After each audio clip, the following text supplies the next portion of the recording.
ওই সাহাবীর কথা মনে উঠলো, যে সাহাবীর ছেলে আল্লাহর রসুলের কাছে অভিযোগ করছিলেন, দুই হাতে কামাই, বাবা দুই হাতে খরচ করে, জিজ্ঞাসাও করে না, আপনি একটু বাবাকে বলে দিবেন।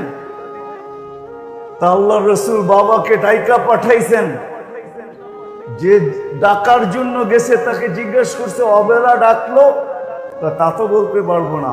বলে কে আছে আল্লাহর রসুলের কাছে? বলে কাউকে দেখি নাই, তোমার ছেলে বসা ছিল এটা দেখছি।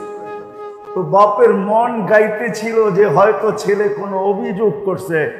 কবিতা পড়তে পড়তে আসতেছিল, তাও জিহ্বা হেলায় না, ঠোঁট নড়ায় না।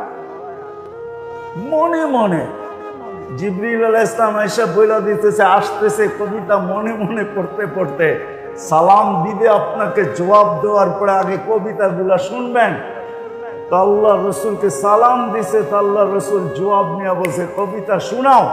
বলছে আপনি জানলেন কি করে? নাব্বানি আল আলিমুল খাবীর, আল্লাহ জানায় দিছেন, আল্লাযী ইয়ালামু খাইনাতাল আয়ুনি ওয়া মা তুখফিস সুদূর, যে দিলের ভেদ জানে, উনি জানায় দিছে আমাকে। বল কবিতা। কবিতা অনেক লম্বা, ওটা বলার সময় আমার কাছে নাই, শুধু একটা ছন্দের তর্জমা বলবো। বাবা বলতেছিলেন ভাবতে ভাবতে যে হায় হায়, যেদিন তোর অস্তিত্ব হলো ওদিন আমি আমার বাচ্চা ছেড়া দিছি। আসলেই সত্য এটা, সন্তান যখন ঘরে আসে তো মা বাবা নিজের জন্য আর বাঁচে না, সন্তানের জন্যই বাঁচে, ঠিক না?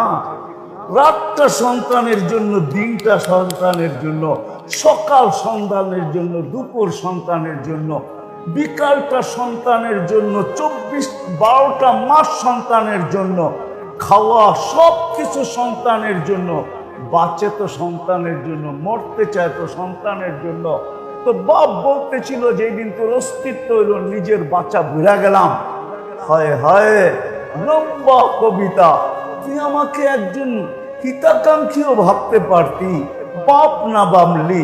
একজন হিতাকাঙ্ক্ষীও তো ভাবতে পারতি, বাপ না ভাবলি। একজন বন্ধুও তো ভাবতে পারতি।